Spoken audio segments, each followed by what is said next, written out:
We're in 1 Samuel chapter 23. We've been going through the book of 1 Samuel for a little bit now, and we will be going through it for just about 8 or 9 more chapters after this. So we're nearing the end of 1 Samuel. What's going on right now, Pastor? Thank you for asking. I appreciate the audience participation section here that we got right now. What's going on in 1 Samuel is Saul is the king of Israel, officially anointed by Samuel, but the kingdom has been ripped from him, but Saul has not surrendered to that understanding yet.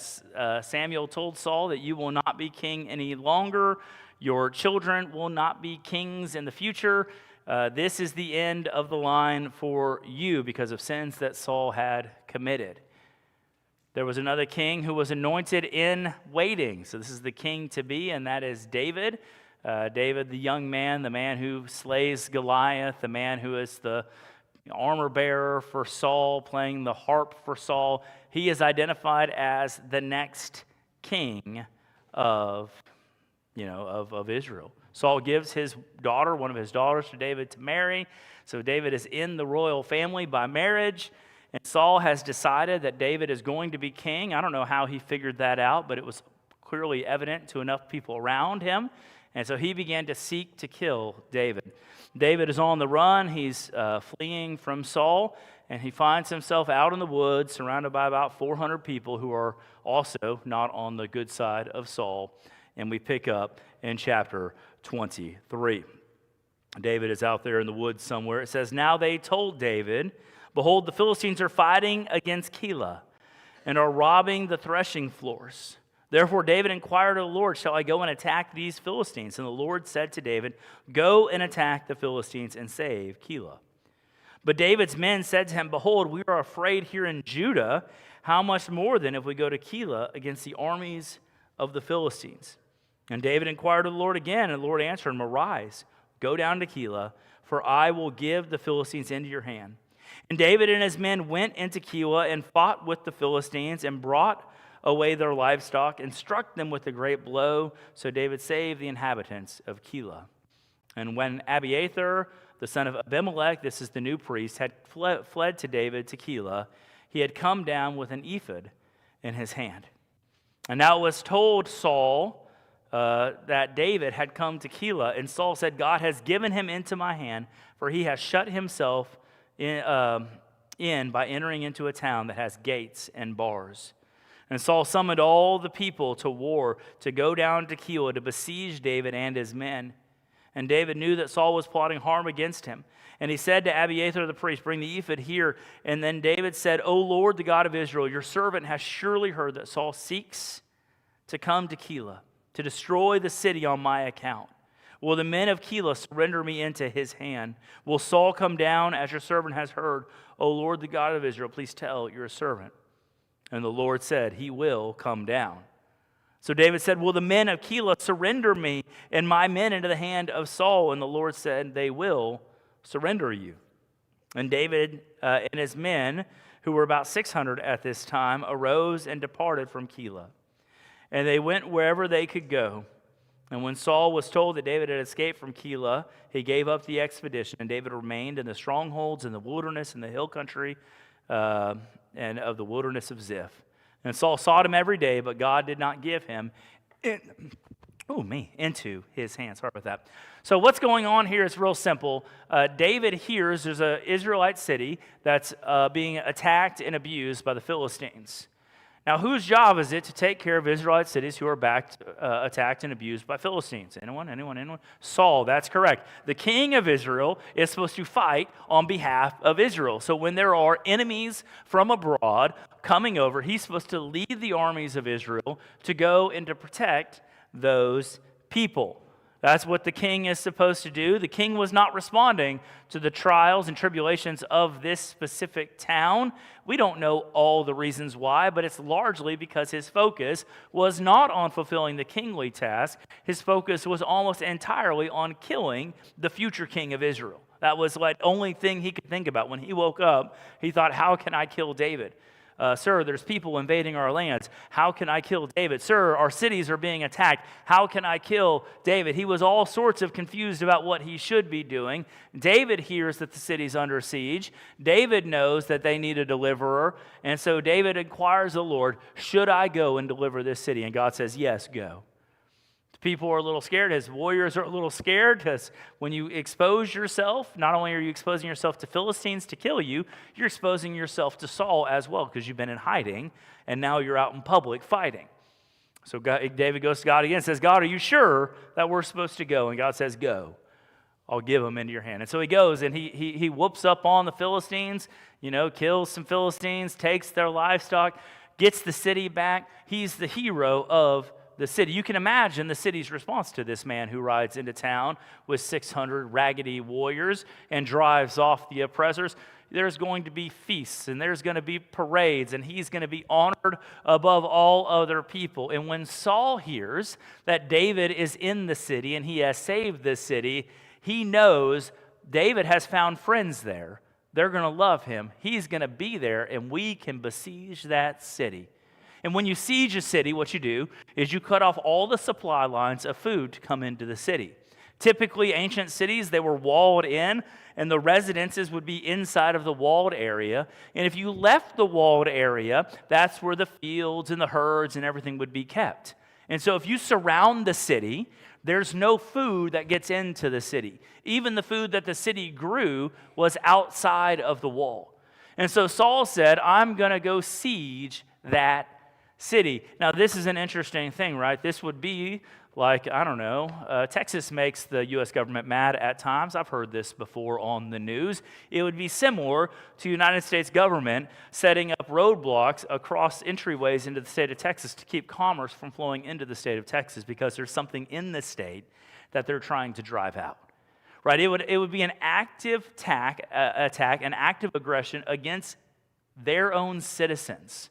Saul was seeking to destroy the city of Keilah because if he destroyed that city, David might die too. Does it matter that the whole city dies to Saul? No, not at all. He doesn't care. Right? Because Saul is singularly focused on one thing and one thing only. Can I kill David? David hears Saul's coming. He asks the priest to inquire of the Lord. He says, is Saul going to come? God says, he's coming. He says, will these people, my new friends who I just saved, will they give me up to save their own lives, to not be starved to death inside the city? And the Lord says, they will give you up. And it makes sense, right? If your city was under siege and your kids are starving and there's one guy who the king hates who you could pitch over the wall and everything stops real quickly, even though he was a hero yesterday, he's your bargaining chip to get out of being sieged today. And so David leaves and he flees. What do we learn in this little section of 1 Samuel? Well, first of all, we learn that Saul is utterly and completely corrupted. Like the nobility of Saul is no longer something that can be ignored by anyone. He doesn't care about the good of his people. He doesn't save them when they call. He actively seeks to destroy them if he thinks it will advance his self-interest. And the reason that he did this is because he had this insane jealousy about David. David has killed his tens of thousands, and Saul has killed his thousands. That song just plays in his head on repeat. And he knows the hearts of the people are against him, and he has this great jealousy and envy towards him. See, and what envy does, what this sin, this covetousness, this desire for what other people have, the acclaim or the fame of people, it is a poison to the positions that you already have. Saul was the king of Israel, but he was poisoned because of envy. He could have been a faithful king. I was talking to my Sunday school class before the service here, and I said, had Saul just sort of agreed that David was the next king of Israel, he could have been a good king for the rest of his life. He could have defended Israel. He could have fought the battles for Israel. And when he died, the kingdom, instead of going to Jonathan, would have been passed to David. It could have been a nice story of beautiful reconciliation and how God draws things together. But Saul is so dead set because of jealousy and envy that he will do anything he can to keep what's his And this desire to keep what's his actually destroys his position as king. No one in Israel saw Saul as good King Saul. I mentioned like the very first chapter of Saul's kingdom. You're like, this is good King Saul. He goes out, he fights people for Israel, he wins battles. Like, this is good King Saul. But he is gone, and it's undeniable. And envy does this in whatever positions you have. We all have places in our lives that you have been placed. Maybe you're a mother or a father. Maybe you're a coworker or a leader or a teacher. You have a position that's been put in your life. And I want to tell you, if you're looking outside of that at other people and you have jealousy and envy, it will poison you inside of your position. There's a huge amount of young ladies that fall prey to like this like mommy blogger concept. There's these Instagram kind of moms out there of what the perfect family looks like and how their life is all perfect. And these mothers and fathers, we fall prey to other things, I'm sure. But the idea is like, why is my life not like that? And you are constantly comparing yourself to curated photos that someone has probably spent, $1,000 in lighting on to get just right, in 6 hours in post-production to fix all of the things in there, and they take a picture, and you're like, why isn't my family like that? I've taken a lot of family photos in my life, and a lot of them are not any good at all. I mean, it's just like, because our life is full of all the chaos that life has to offer. But when we compare ourselves constantly to other people and we're always looking across at other people, we will find ourselves become very dissatisfied in what God has given us. And the position that you have, in this case, as a mother or as a wife, begins to get poisoned. And instead of becoming a better version of that, you become a worse version of that because it poisons you. Envy is a poison, right? It's a comparison is the thief of joy. That's one of those sayings that goes around. Somebody said that once upon a time, and here I am saying it now. But it's true. When you find yourself comparing, it steals something from you. Envy is a poison to your position. Saul's position as king was poison. Our positions as parents can be poison when we're looking across the way. I was saved in a large church, and it got larger throughout the years as I grew in that church. And by the time I was in college, there was about 15 or 20 different people who were called to ministry in my peer group, within about 3 years of me on either side, that were called to ministry.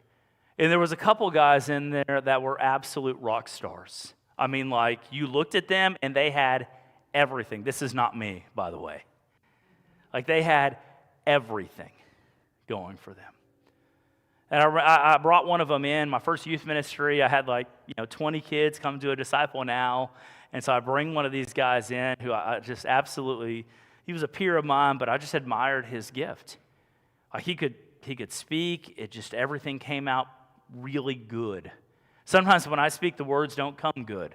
I'm like, that's not how it was supposed to come out. Everything was just perfect, just gifted by the Lord.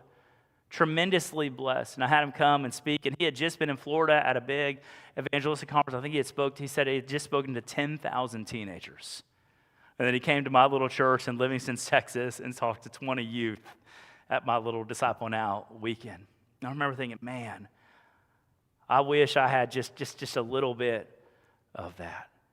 And then I had to eventually get over the idea that I'm not them, that I don't have what they have. The other one was like a gifted musician and went to Nashville and did the whole Nashville thing, and then became like a huge worship leader, wrote tons of worship songs that churches sing across the country today. I thought, man, if I could just have that. But I don't. So what do? Well, I stop comparing myself to people who I think are more gifted than I am in those areas, and I lean on what God has supplied me in the positions that God has placed me. Maybe I'm not going to go speak at a youth rally with 10,000 teenagers. And you know what? Maybe that's okay. Maybe that's okay. Maybe I'm going to come to a church in Central Texas in my own county, and I'm going to be a pastor at a church for you wonderful people out here today. And you know what? God bless y'all for suffering with me for the last decade. Right? Envy is a poison. It poisons you in your position, and if you fall prey to it, everyone around you will eventually lose confidence in your leadership in that area. Be careful with that, whatever that area is. If it's as a parent, if it's as a boss, if it's as a teacher, if you're always looking across at others and measuring yourself up poorly, I'm losing all the teenagers now. I feel them leaving me.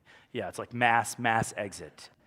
Mass exit. Y'all better make some good chicken spaghetti if you're leaving mid-sermon. Hutch. So, anyone else? Be careful looking across at other people, looking at other people's cultivated lives, thinking they've got it all together. Because typically they don't have it together anyways. They're just not showing you everything that they have. So what happens next? Well, right after this, we have this little section starting in verse 15. It says, David saw that Saul had come out to seek his life, and David was in the wilderness of Ziph at Horesh. And Jonathan, that Saul's son, rose and went to David at Horesh and strengthened his hand in God. And verse 17 says, and he said to him, do not fear, for the hand of Saul my father shall not find you. You shall be king over Israel, and I shall be next to you. Saul my father also knows this. And the two of them made a covenant before the Lord, and David remained at Horesh, and Jonathan went home. So envy poisons your position. It makes it where everyone around you begins to realize there's something wrong. Additionally, like, the result of that is people, outsiders of you, can realize whether or not you were in the right or the wrong place. Jonathan, Saul's son, realized that Saul was in the wrong place and that David was heading to the right place. Other people notice when you're in the proper place, the proper position that you're supposed to be in. Other people will notice that. And they'll tell you, oh, you're doing so good at this, or I can't believe you're so gifted at this. Your kids will start to turn out slightly better, right, than the hellions that you inherited when you started raising them, right? You'll realize, oh my goodness, other people can see. It's not that you're trying to put up an image. It's not that you're trying to curate a life. It's that it's evident to all the grace of God in your life and what God is calling you to do. Other people will notice when you're in the right place, when you find yourself in the right position. Other people notice. Jonathan noticed this, and not only Jonathan noticed this, but he said, even my dad knows this. That's why he was so angry. Because Saul knew that Jonathan was never going to be king, and he knew that he was rejected to be king, and that David would be king. So when you wonder if I'm in the right position, if I'm doing the right thing, part of it is, are people telling you at some point from outside, letting you, building that into you? If you've been, if you've been teaching school for 25 years and no one has told you that you're a good teacher, you're probably not a good teacher. If I'm breaking news to you today, teachers, I'm sorry. You're probably not good at that. If you've been doing a job for 5 or 10 years and no one has ever said, man, you're really where you're supposed to be right now. You're doing good work. You're probably in the wrong position. Other people begin to notice that. My father-in-law was supposed to be here today, but he got sick. He was up yesterday for all sorts of stuff that we had at our house yesterday. I remember when I surrendered to the ministry. I was dating his daughter. It's a dangerous place to date a deacon's daughter in a Baptist church, but I was dating his daughter, and I walked down the aisle at 18 years old, and I said, hey, I'm surrendering to the ministry. And before I even said that to him, because he was up front kind of as like a counselor, so I talked to the pastor, and then they ushered me over to that guy, and it was my father-in-law, or not at the time, my future father-in-law. And he looked at me, and he said, I know what this is about. And I remember that just so clearly, like, he knew, like, oh, I know what you're doing. Like, I know you're not rededicating your life. I know you're not, getting saved. I know you're not pursuing that. I know exactly why you came. And what a comfort that was for me, and then to hear that, throughout my ministry.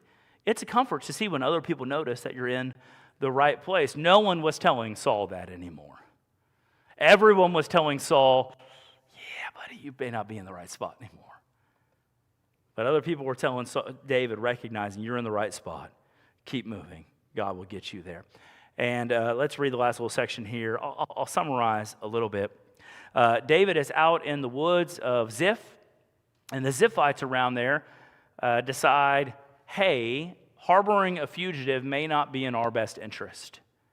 And so they go to Saul and they say, Saul, we know where David is. We'll give him to you. And Saul says, thank you for having mercy and compassion on me. Like, I will come. Just find out exactly where he is. Find where his feet are. Find where he's standing. And then I'll be there. And they say, we've got you. And so they come out to go try to find David, and David is literally on the run from Saul. He's running over this mountain while Saul's coming in this one. It's like a Scooby-Doo episode, right, where they're opening like one door and they run out, and then like on the other end of the hall, they're running out the other way. I mean, they're just crossing all around each other. They should be seeing each other, but they're missing each other every turn along the way. Just choo, choo, choo. Y'all have seen Scooby-Doo before, right? This is a culturally relevant thing for most of us, yes? Okay, I don't know what y'all watch on TV, okay? I'm just trying to, you've seen Scooby-Doo before, right? Yes? Yeah, once upon a time. Rob made you watch it once, I feel confident. So, but they should be finding him. They should be able to get him, but they don't. And Saul's closing in, getting close, and we'll pick up in verse 26. That'll be a good spot to pick up. So Saul went on one side of the mountain, and David and his men were on the other side of the mountain. And David was hurrying to get away from Saul as Saul and his men were closing in on David and his men to capture him. So he's about to get captured. A messenger came to Saul saying, "Hurry and come, for the Philistines have made a raid against the land." So Saul returned from pursuing after David and went against the Philistines. Therefore that place was called the Rock of Escape. And David went up from there and lived in the stronghold of En-Gedi. I told you before that Saul was a pretty bad king. He didn't care much for the good of the people. And so the little raid that was happening in Keilah, where they were taking over their threshing floors and stealing their stuff, didn't register in Saul's book of things he needed to be concerned about. Well, when this guy showed up, in verse 26 or whatever, and says, hey, the Philistines are raiding against our country, this was probably a mass kind of invasion scale sort of thing. And so Saul could not ignore this. And so Saul gave up going there to finally turn his attention to the Philistines, where his attention should have been, I don't know, from the day that he got ordained to be king of Israel. Right? Because the Philistines were the natural enemies of Israel, seeking to take back the promised land from Israel. And so he turns back, and what's happening is destruction is going because Saul ignored where he was supposed to be. Right? Saul was so focused on chasing David over this mountain and down into this valley and around this ridge and through these woods. He's running everywhere to chase after a guy who's never done one thing against him. And there is an army, a literal army, invading and conquering and killing and stealing food from his people. And he has no concern from it. Eventually the messenger comes to him, gets his attention, and says, "What are you doing? The Philistines, they've made a raid against the land.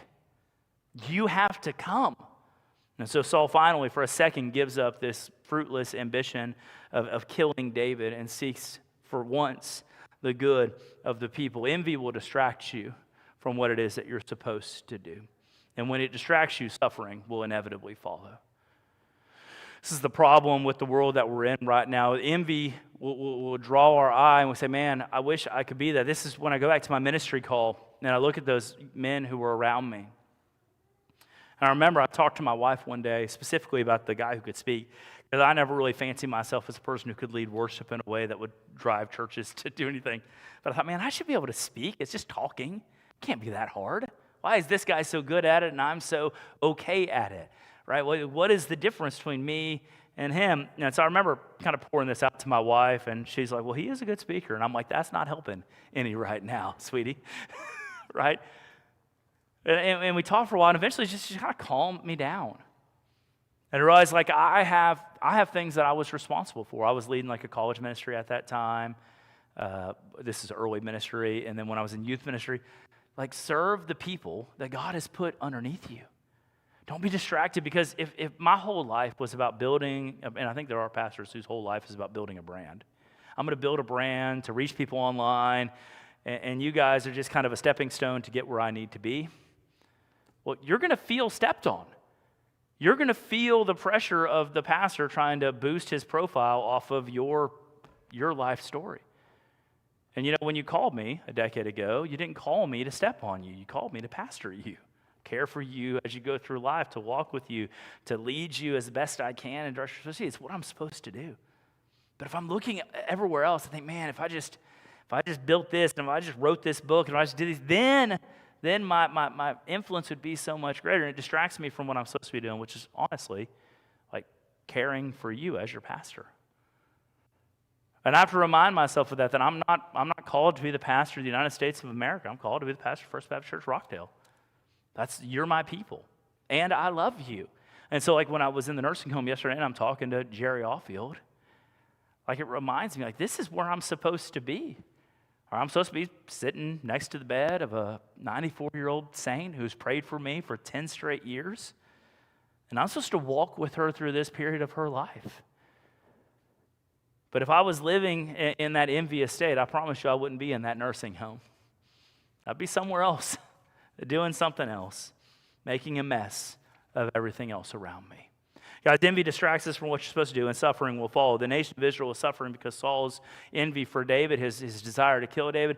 The entire country was going to seed. The Philistines were having all sorts of making hay out there, and he had nothing to do about it because he was so distracted. Be careful to be distracted. By the way, the end of that story, for my friends, both of them have lost their ministry since then, which is like kind of an ironic end to some of these stories of super talented people. I think sometimes you can be so talented, your gifts can push you beyond where your character is for a season. Luckily, my gifts won't do that, so that's nice. But I mean, like both of them, they struggled and have had massive falls, and I think they both love Jesus, but they're not serving in those capacities more. Their ministries were shipwrecked there, and those are the people that I thought I should be like maybe just be faithful and die. That's ultimately my goal. I told my wife that a year ago, almost today. I said, if I can die before I dishonor Jesus Christ and lose my ministry, I will have done a good job as a pastor. Like, I'm okay dying, and like maybe you guys come to the funeral. That'd be nice. I told someone that I'd like to be buried in my new parking lot out there, and you can just kind of like, if your car's leaking oil, don't park on top of me, but just bury me out there. It'd be fine. You know, like Dee Dee sent your dad built the sanctuary. I built a parking lot. Hey, that's fine. Just put me out there. Keep your leaky cars off me. But you know, like envy is a dangerous thing. It destroys our effectiveness. It destroys what we're meant to be doing. So I want you to know, like, God has made you specifically how He made you to do what He specifically made you to do. And someone else has been made to do other things. And you aren't made to do what the other people are made to do. So stop comparing yourself to everyone in the world and start figuring out what it is that you're shaped to do. What are your spiritual gifts? What are your passions? What are you able to do? What special skills do you have in your life? Right? What life experiences do you have that you can share? Use those things to find where you fit in God's kingdom and do that thing. If you're a father or a mother in here today, I want you to know part of your shape is to be the father and mother to your kids. Like, not to the kids of the world, not to the kids that you wish you had, but to those specific kids that God threw into your house. And it's hard. I have 7 children, and it's hard out there. And they will humble you. Years ago, I said I could write a book on parenting. And then I got further into parenting. I was like, I can't write a pamphlet on parenting. I got no idea. You're called to lead those kids. And you may be distracted and think, yeah, I've got the kids, but I've really got to make enough money to do this and that. No, like, especially to the fathers in the room who we get distracted thinking that providing is your most important aspect in your life. But your kids need you. They need you to be the parent. They need you to father them. They need you, if it's a little boy, to wrestle with them. If it's a little girl, to sit there and do their hair. They need you to be there with them wherever they are in their life, to walk with them. And no one else can do what you can do. So stop looking across at everyone else and the American dream and other people's dreams, and settle into what God has given you and do what God has called you to do. No one else can do what you're called to do. No one else was made to do what you were made to do. I don't know what it is for you. That's part of the joy of finding out as we walk with the Lord. So guys, that's what you're going to do today. Take small steps to be content where God has sent you. Godliness with contentment is great gain. So find that secret to contentment and stop being jealous and envious of everyone around you, because it will destroy your effectiveness in whatever ministries you have. Let me pray.